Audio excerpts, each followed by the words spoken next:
Hello there, and welcome to another Super Sunday here from the den. Let's have a look about what's going on in the papers. I take the Express, of course. Well, apart from a nice picture of Her Majesty, it is a happy birthday to Princess Anne, the Princess Royal, who is 70.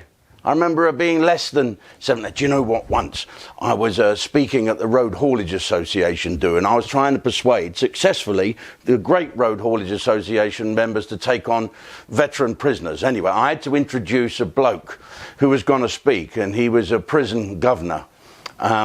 Princess Anne was sitting in the front, and I said, "Hello, now please welcome my good friend," and I picked up the bit of paper, Yoy Sudbury.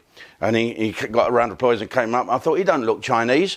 And I said, "So Yoy?" And he said, "Jim, I think that means Youth Offender Institute Sudbury." She laughed at me. Right, so Brexit is happening now again, so that's good. Let's get out of Europe.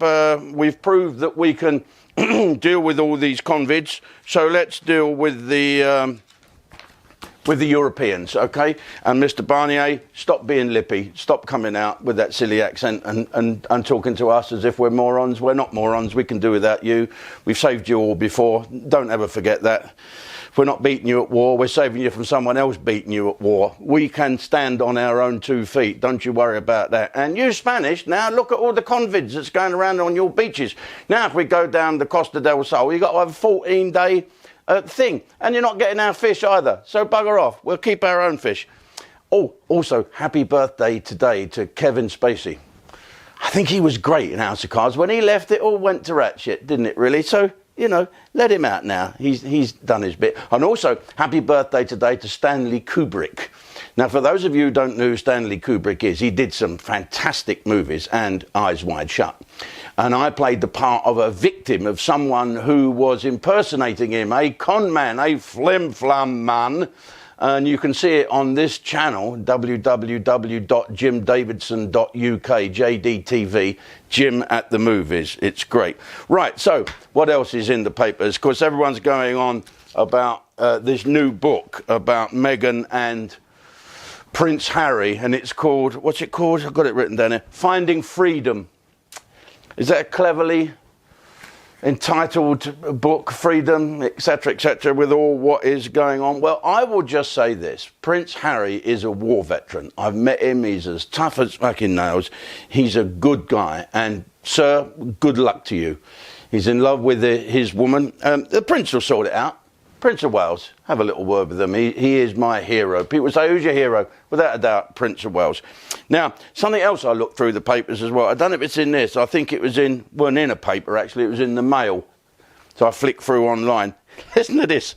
There's a sect, and I'm not making this up, and I quite fancy this, so I got in touch. Someone said once, if you want to make money, don't form a company, form a religion. Yeah, that's pretty good. Put something in the plate. Right. Universal medicine is formed by some guy, right, is where young women massage each other's breasts in front of everybody. And you're not allowed to eat apples, carrots or spuds. Because they want you to burp out your demons. I'm serious. I wrote to this bloke. And he wrote back and said, I am a cult. Well, you'd think someone who'd formed universal medicine would be able to spell a little better, wouldn't you? But it's not for me. The massage in the breast, I wouldn't mind seeing a bit of that, but I couldn't do without mashed potatoes, to be honest with you. Now, the other thing that's in the papers, apart from bollocks at the moment, is the Ministry of Defence are deciding whether or not to ask Ant to stand down from being Commandant-in-Chief of the Cadet Force, Royal Marines, okay? Because of something he said about Black Lives Matter. He actually said that people that go on those protests, he gave them some derogatory term. It wasn't a racist term, but he obviously said what he thought of them. And it's what a lot of people think of, peaceful protest by black people who want their lives to be recognised. That's fair enough. I can understand if you think you've got the shit end of the stick. You haven't got the shit end of the stick from me, but I don't know what to do to prove that. I've already said I won't do any more black jokes or black accents or whatever, so I don't know what else to fucking do, quite frankly. But They're now all marching about. And he said also that for convids, he said just about, like my dad said about AIDS once. My dad actually said that, just have a few scotches and sweat it out. What? Anyway, and so at the moment they're thinking of political correctness, which is overtaken. Like, at the moment, right, they're now deciding that you can't say man overboard because that's sexist. What the fuck is that about? And you can't say guardsman or able seaman. In Canada, the Royal Canadian Navy have decided the word seaman is too much of a mouthful. A mouthful of semen. No, they're saying that it has too much innuendo. It's nothing to do with being sexist or anything. But if that leads to innuendo, can you imagine our poor sailors ages ago? They had this, I think it was the Type 22 destroyer, a stretched. And when they pulled into America, and they had written on their hats, HMS Beaver. Anyway. So the MOD have now taken a room, Cobra, right, Cabinet Briefing Room A, to decide who is fucking brave enough to ask Ant to stand down. So they've asked one of his mates to have a word with him. And Deck said, I ain't fucking telling him. Don't you worry about that. Right, so let's go back to the convids. There's another outbreak. Guess where?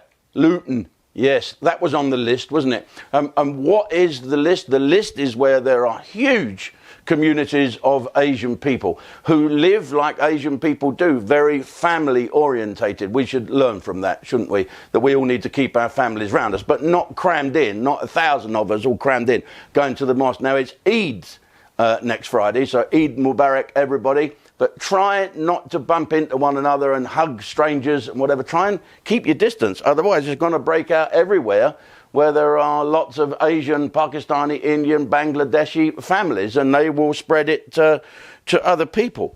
This is not going away. I saw something the other day, tragically. I was watching Sky News, and that Adam Bolton is starting to look more like a Vulcan, isn't he? He's got a frown on his head, like a V, like that, and his eyebrows go up. I think he's Adam plucked. I don't know if he's about to become translucent, but he is starting to look very, funny girls up in Blackpool. Anyway, this woman, and this is a serious point, her children died. 2 daughters, right, died one after the other by catching coronavirus. And dying. You can imagine the tragedy that this poor woman went through. And she was being interviewed with a mask on, And of course she was distraught. What's she going to do? And then we saw a picture of the children. And I have to say it, and I'm not trying to win points here or just trying to get a cheap comment, but they were seriously overweight. And that is a problem. Now the scientists are saying that overweight, look at me, I mean, I'm not exactly frigging slim, but these people were huge. Isn't it the parents' responsibility to take control? I know what the government are trying to do now. They're all talking with the advertising people to say, should they ban certain adverts about food that's high in fat, salt, sugar, before the watershed? What is the watershed? Kids don't go to bed till 3 o'clock in the morning now, fucking checking things out all the time. So what do? It's up to the parents. Just teach your children to say, I'm full, and do not eat 7 McDonald's a fucking day. I love McDonald's. There's nothing finer than a McDonald's double sausage McFucking as your father breakfast thing when you've got a hangover and a cup of coffee and them little square hash brown. I don't even know what they are. I thought they were bits of cod. But there you go. So we need to make some lettuce that tastes as good as that. Well, it's and I noticed as well with a lot of people now with masks where their noses are out. So are we just going through the motions of these masks? I went out yesterday down to Butcher's in the High Street, then Robertson's, and I honestly looked like a Dr. White's salesman with this thing hanging around me like that. You don't remember Dr. White's? My mum there were sanitary things. My mum used to send me up to Mr. Bullock in the chemist shop in Holborn Road to get them, and I knew there was something because he put them in a box, like give them under the counter, like I was buying some speed or something like that. I'll take them home to your mother. And I didn't know what they were for. I even found one in the toilet once. Oh, I didn't know what it was. I thought it was the Japanese flag. I since found out that they are hammocks. They are hammocks, and they Dr. White's they were called. And that's what these masks look like. They had a slogan, didn't they? Be back in a flash with a sash for your gash. Okay, there you go. Oh, this reminds me of a joke. I like to tell some jokes.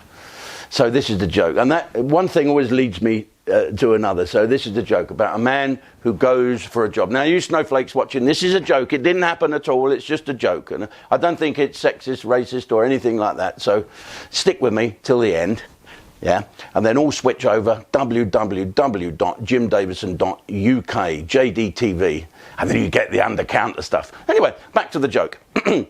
This lad walks into a shop and said, I'd like a job, please. He said, what do you do? He said, I sell things. I'm a good salesman. He said, sell this man something.